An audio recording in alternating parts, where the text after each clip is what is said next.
नमस्कार विद्यार्थी मित्रांनो, आज आपण सायन्स 1 मधल्या ग्रॅव्हिटेशन या भागाचा अभ्यास करणार आहोत. ग्रॅव्हिटेशन म्हणजे काय? तर ग्रॅव्हिटेशन म्हणजे गुरुत्वाकर्षण. तर गुरुत्वाकर्षण या संबंधी आपण 8वी 9वी सुद्धा बरीचशी माहिती घेतलेलीच आहे. गुरुत्वाकर्षण म्हणजे काय? तर आपल्याला माहितीच आहे की कोणती गोष्ट आपण वर टाकली तर ती खालीच येते. कोणतीही गोष्ट वरून ही खालीच येते, मग खालीच का पडते? तर पृथ्वीकडे स्वतःकडे कुठल्याही गोष्टीला स्वतःकडे आकर्षित करून घेण्याची क्षमता असते आणि त्यालाच आपण काय म्हणतो? ग्रॅव्हिटेशन. म्हणजे ग्रॅव्हिटेशनचा शोध कुणी लावला बरं? सगळ्यांनाच माहित आहे की sir Isaac Newton was the first discoverer of gravitation. Sir Isaac Newton या शास्त्रज्ञाने काय केलं? तर ग्रॅव्हिटेशनचा शोध हा पहिल्यांदा लावलेला आहे. आणि मग ग्रॅव्हिटेशनबद्दल अजून त्यानं बरीचशी माहिती आपल्याला सांगितलेली आहे. ती काय? तर ज्या वेळेला वस्तू खाली पडते, ज्या वेळेला वस्तू वरून खाली पडते तेव्हा ती दिशा कशी असते? तर पृथ्वीच्या केंद्राच्या दिशेनं ती वस्तू पडत असते. आणि ते स्पष्ट करण्यासाठी इथं पुस्तकामध्ये आपल्याला पहा एक फिगर दिलेली आहे की जी आपण इथं व्यवस्थित पाहू शकतो. इथं पहा, ह्या आकृतीमध्ये काय ते सफरचंद जे पडत आहे तर त्याची जी दिशा आहे ती पूर्णपणे वर्तुळाच्या केंद्राच्या दिशेनं आहे. म्हणजेच the figure 1.1 in the figure here the apple falls vertically downwards. Apple falls vertically downwards and the figure also shows the gravitational force between the earth and the moon. या फिगरवरनं आपल्याला काय लक्षात येतं? तर अर्थ आणि मून यांच्यामध्ये सुद्धा काही ग्रॅव्हिटेशनल फोर्स आहे हे सुद्धा आपल्या लक्षात येतं. म्हणजेच थोडक्यात काय? द ग्रॅव्हिटेशनल फोर्स और gravitation means the force of attraction with which the earth attracts each and every object towards itself. So that is the definition of gravitation. Now the next point is here centripetal force and circular motion. First we shall see what is meant by circular motion. Circular motion म्हणजेच काय? वर्तुळाकार गती. आता गतीचे अनेक प्रकार आहेत किंवा मोशनचे अनेक प्रकार आहेत की जे आपण अगोदर बघितलेलेच आहे. Which are those types? Linear motion, then transverse motion. Various types of motion are there, and from that type here circular motion is given. त्यासाठी एक ॲक्टिव्हिटी दिलेली आहे पहा. त्या ॲक्टिव्हिटीमध्ये काय सांगितलेलं आहे? Tie a stone to one end of a string, take the other end in your hand and rotate the string so that the stone moves along a circle as shown in figure. Are we applying any force on the stone? In which direction is the force acting? How will you stop this force from acting? What will be the effect on the stone? As long as we are holding the string, we are pulling the stone towards us, that is towards the center of the circle, and are applying a force towards it. The force stops acting if we release the string. In this case, the stone will fly off along a straight line, which is the tangent to the circle at the position of the stone when the string is released. थोडक्यात आपण या ॲक्टिव्हिटीचा अर्थ लक्षात घेऊयात की समजा एखादा दगड आपण दोऱ्याला बांधला आणि जोरदार आपण तो फिरवायला लागलो गोलाकार, म्हणजेच ती जी गती आहे तिथं त्या दोऱ्याला आणि दगडाला मिळालेली. So that is called as circular motion. What is circular motion? When a particle moves along a circle in particular direction or in with definite direction, with definite radius, then it is called as circular motion. कोणतीही गोष्ट जेव्हा वर्तुळाकार गतीमध्ये फिरत असते तेव्हा त्याला आपण सर्क्युलर मोशन म्हणतो. मग या ॲक्टिव्हिटीमध्ये काय सांगितलेलं आहे की जोरदार जर आपण त्याला गती दिली त्या दोऱ्याला आणि पुन्हा दोरा फिरवायचा थांबलो तर दगड तो उडून जाईल. ज्यावेळेला आपण ती दोरी फिरवत असतो त्यावेळेला तो दगड किंवा तो दोरा हे आतल्या अंगाला ओढलं जातं. म्हणजेच तिथं वर्तुळाच्या केंद्राच्या दिशेनं ते खेचले जातात, तो दगड खेचला जातो. So the motion is centre seeking. That is वर्तुळाकडे आकर्षित होणारी ती गती असते. So that motion is called as और that force is called as centripetal force. So here centripetal force means what is centripetal force?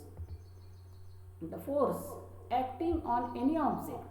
The force acting on any object moving along a circle and it is directed towards the centre of the circle, that is called centripetal force.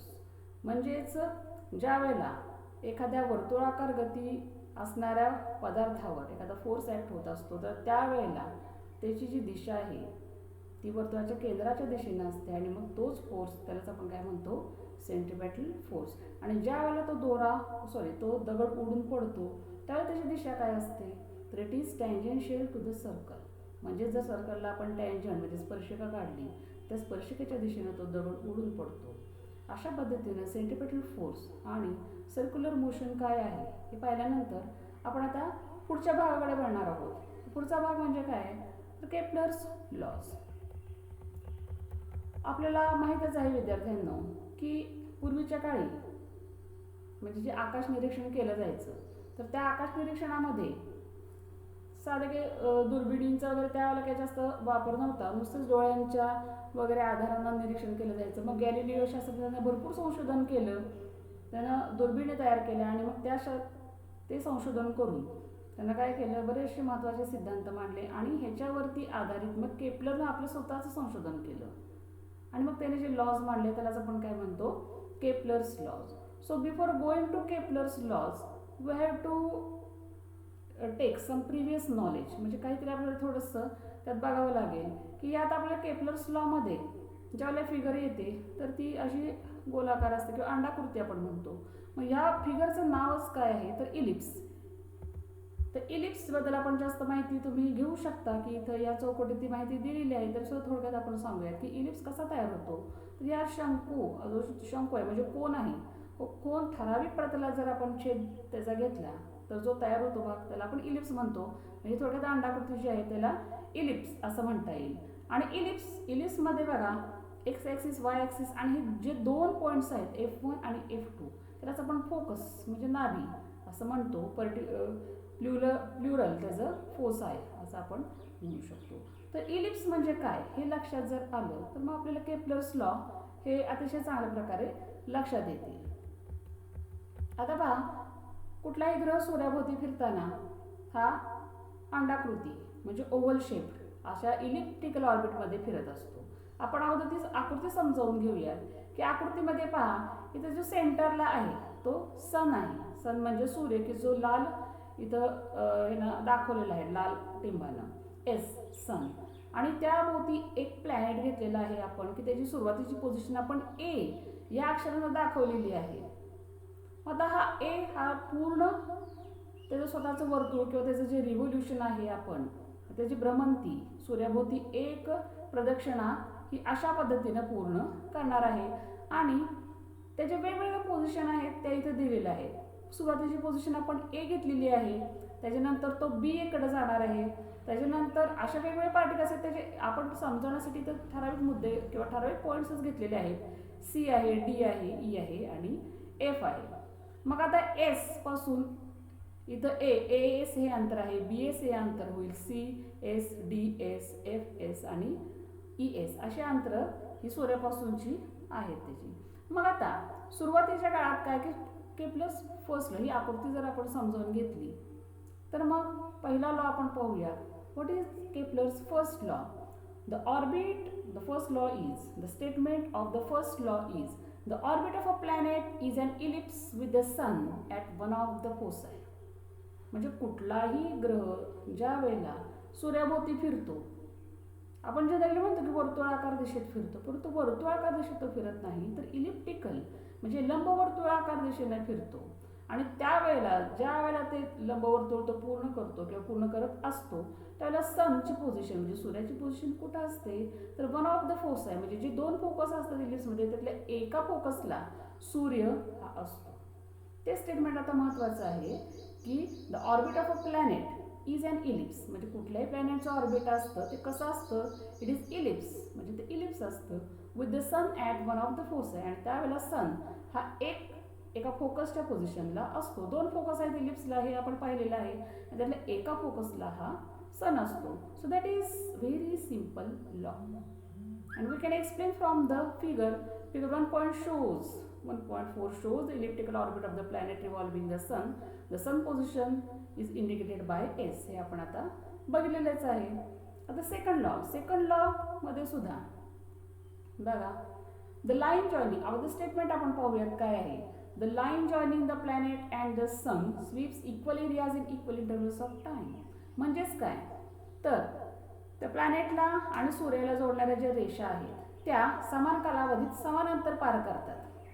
म्हणजे काय, तर आता बघा, सूर्यापासून एची position जी पहिली आहे ती एएस ही लाईन आहे. एएस या लाईननं सुरुवात केलेली आहे. मग ठराविक टायमिंग आपण टी समजा घेतलं. टी या टायमिंगमध्ये तो प्लॅनेट कुठं गेला, तर बी या पोझिशनला गेला. मग सुरुवातीची लाईन कुठली आहे, एएस. ही एएस लाईन कुठंपर्यंत जाईल, बीएस पर्यंत जाईल. म्हणजे तो एरिया कुठला कव्हर केलेला आहे, जो निळ्या रंगाने रंगवलेला आहे, एरिया एएसबी हा कव्हर केलेला आहे. त्याचप्रमाणे जर आपण बघितलं की बी पासून निघाल्यानंतर आपण सी ही लाईन घेऊया.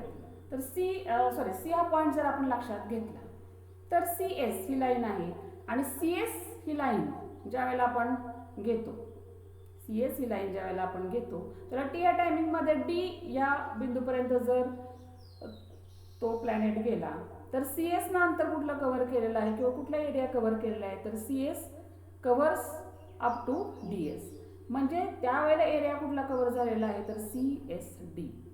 आणि मग केपलरच्या म्हणण्यानुसार केपलरच्या सेकंड लॉ नुसार काय सांगतं, तर आपण त्या फिगरवरनं अजून बघूयात की A B and C D are distances covered by the planet in equal time. That is, after the equal intervals of time, the positions of the planets starting from A and C are shown by B and D respectively. The straight lines AS and CS sweep equal areas in equal intervals of time. That is, area ASB and area CSD are equal. So that is the second law. Now the third law, very important. The third law, what is the statement of the third law? The square of its period of revolution around the sun is directly proportional to the cube of the mean distance of planet from the sun. Now here, what is meant by period of revolution? That is the basic thing. Period of revolution म्हणजे काय, तर आवर्तनाचा काल किंवा पूर्ण एखाद्या ग्रहाला सूर्याभोवती पूर्ण प्रदक्षिणा करण्यासाठी जो कालावधी लागतो त्याला आपण काय म्हणतो, पिरियड ऑफ रिव्होल्यूशन. म्हणजे आपण पृथ्वीच्या बाबतीत म्हणतो पृथ्वीचा परिभ्रमण काल, परिवलन वेगळं परिभ्रमण वेगळं. पिरियड ऑफ रिव्होल्यूशन, रिव्होल्यूशन म्हणजे जो सूर्याभोवती पूर्ण प्रदक्षिणा घालण्यासाठी जो कालावधी लागतो त्याला आपण रिव्होल्यूशन असं म्हणतो, की जे पृथ्वीच्या बाबतीत 365 दिवसाचा 1 वर्षाचा असतो. प्रत्येक ग्रहाचा वेगळा असतो. आता इथे पिरियड ऑफ रिव्होल्यूशन आपण कॅपिटल टी या अक्षराने दर्शवलेलं आहे आणि त्या ग्रहाचं जे सूर्यापासूनचं अंतर आहे ते स्मॉल आर ने दर्शवलेलं आहे. मग ह्या लॉ नुसार काय सांगतो, Kepler's law. What is the Kepler's third law? The square of its period of revolution. Period of revolution आपण टी अक्षराने दर्शवलेलं आहे, इथं दिलेलं आहे. आणि जी रेडियस आहे किंवा त्या प्लॅनेटचं पृथ्वीपासूनचं जे अंतर आहे ते स्मॉल आर ने दर्शवलेलं आहे. मग या स्टेटमेंटनुसार बघा, square of period of revolution म्हणजे काय आपण घेणार, टीचा स्क्वेअर. त्याच्यानंतर cube of the mean distance, आरचा क्यूब. हे दोन्ही एकासमोर एक ठेवले, परंतु मध्ये काय, it is directly proportional. The प्रोपोर्शनॅलिटीचं साईन आपल्याला माहितीच आहे, हे इथं दिलेलं आहे पहा. आता तो इथं ए दिसतोय परंतु ते प्रोपोर्शनॅलिटी साईन आहे अल्फासारखं. So, if r is the distance of the planet from the sun and t is the period of revolution, then t square is directly proportional to r cube. So, when we take proportionality constant here, जर आपण हे proportionality sign काढून टाकलं तर आपल्याला एक constant द्यावा लागतो. हे गणितात आपण बघितलेलंच आहे. आणि proportionality constant तिथं दिल्यानंतर हा आर क्यूब इकडे भागिले येईल आणि फक्त उजवीकडे काय राहील, के. So t square upon r cube, the ratio is constant, that is k. So this is Kepler's third law. This is Kepler's third law. So these 3 laws are very important from the examination point of view. The statements are asked. Also the figure is given and from that figure we have to give the statement of first law, second law, third law. So various questions are asked on Kepler's laws, and you have to prepare this point very clearly. And it is a very easy point. Now here The next important point is Newton's universal law of gravitation. Universal law of gravitation. What is here in universal law of gravitation? All the above, let us see the introduction of this law.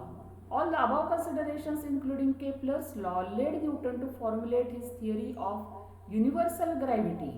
According to this theory, every object in the universe attracts every other object with a definite force. म्हणजे थोडक्यात यात काय सांगितलेलं आहे की पृथ्वीवरची कोणतीही एखादी वस्तू ही दुसऱ्या वस्तूला आकर्षित करते. म्हणजे पृथ्वीवरच्या कुठल्याही दोन वस्तूंमध्ये ठराविक असं आकर्षण बल असतं. This force is directly proportional to the product of the masses of the two objects and inversely proportional to the distance between them, to the square of the distance between them. बघा म्हणजे काय की पृथ्वीवरची कोणतीही दोन आपण वस्तू घेतल्या तर त्यांच्यामध्ये काय असतं की आकर्षण बल हे कार्यरत असतं. आणि हे आकर्षण बल कसं असतं तर ज्या दोन गोष्टी आहेत तिथं कन्सिडर केलेल्या त्यांचे जे मासेस आहेत, त्यांचे जे वस्तुमान आहेत त्यांच्या गुणाकाराच्या प्रमाणात म्हणजे त्यांना डायरेक्टली प्रोपोर्शनल असतं आणि त्यांच्यामधली जे अंतर आहे त्याला इन्व्हर्सली प्रोपोर्शनल असतं. So the statement we shall again see the statement. For the timing here we can see the example. दोन इथं बघा मास m1 आणि मास m2 अशा दोन गोष्टी आपण इथं लक्षात घेतलेल्या आहेत. m1 आणि m2 दोन वेगवेगळे मासेस आहेत. त्याच्यानंतर they are separated by the distance d. त्यांच्यामधल्या अंतराला स्मॉल r किंवा आपण इथं स्मॉल d असं पुस्तकात म्हटलेलं आहे. So the figure shows two objects of masses m1 and m2 and they are separated by the distance d. Now according to the here law, universal law, what the statement says, the force between these two objects, here the notation of force is F. See step by step here. This force is directly proportional to the product of masses. Which are the masses? m1 and m2. These are here given m1 and m2. Product, take the product m1 m2. So it is directly proportional. Here I have shown the sign clearly here alpha. That is the proportionality sign because here you can misunderstand that it is a. It is not a. That is the proportionality sign. Here चलनाचं चिन्ह proportionality sign आहे. F is directly proportional to m1 and m2. That is the first statement. And the half statement what? It is also the force is inversely proportional to the square of the distance between them. What is this distance here? D is the distance between these two bodies and their square is d square. So combining these two here, F is inversely proportional to the square, that is 1 upon d square. So totally finally the equation comes as F proportional to m1 m2 upon d square. Or if we here remove the proportionality sign and if we take here equal to sign, म्हणजे जर आपण proportionalityचं चिन्ह काढून टाकलं बरोबरचं चिन्ह घातलं तर आपल्याला माहितच आहे की तिथं एक कॉन्स्टंट येत असतो k वगैरे. इथं आता g असा proportionality कॉन्स्टंट दिलेला आहे. मग ते इक्वेशन काय बनते? F is equal to g m1 m2 upon d square, where m1 m2 and d are the related values. So here this is the explanation of the law, and the g is the constant known as universal gravitational constant. Remember the name very well because in examination here always 1 mark 2 mark questions are asked on g. So g, what is the name of g? G is the universal gravitational constant. Also remember these few points because objective question, any objective question is asked on these points. From the above law, if the mass of one object is doubled, म्हणजे जर आपण एखाद्या गोष्टीचं मास हे double केलं तर मग या इक्वेशन मध्ये काय फरक पडतो? तर फोर्स वरती काय फरक पडतो? The force between the two objects also doubles. म्हणजे जर दोन गोष्टींपैकी एखाद्या गोष्टीचं किंवा एखाद्या वस्तूचं मास आपण डबल केलं तर त्यांच्यातलं जो फोर्स आहे तो सुद्धा डबल होईल. हे अतिशय महत्त्वाचं स्टेटमेंट आहे. त्याचप्रमाणे if the distance is double, समजा डिस्टन्समध्ये आता इथं दोन गोष्टी आहेत ना, मास आणि डिस्टन्स, याच्याशीच रिलेटेड आहे हा लॉ. त्याचा परिणाम फोर्सवरती काय होतो ते आपण बघतोय. मग आता जर डिस्टन्सवरती जर आपण काही परिणाम केला, म्हणजे डिस्टन्स समजा आपण डबल केलं, फोर्स डबल करून बघितला, आता डिस्टन्स डबल करून बघूयात. तर डिस्टन्स समजा जर डबल केलं तर फोर्सवरती काय परिणाम होईल? Force decreases by a factor of 4. Force हा 4 या फॅक्टरनं कमी होतो. So these are very very important lines from this paragraph. So remember well here. Now we can see the most important point. One important point here we have seen G is the gravitational constant. Now which are the units of G and SI unit? Show here the SI unit of G is Newton meter square kg raised to minus 2. kg raised to minus 2. That is the unit of G, Newton meter square per kg square. We can also call like this. That the value of G was experimentally measured by Henry Cavendish. In SI unit, its value is. What is the value of G? We have seen the unit of G. Now the value of G, this you must remember, 6.63 into 10 raised to minus 11. 6.673 into 10 raised to minus 11 Newton meter square per kg square. So that is the value of G. So the next point we shall see in the next lecture.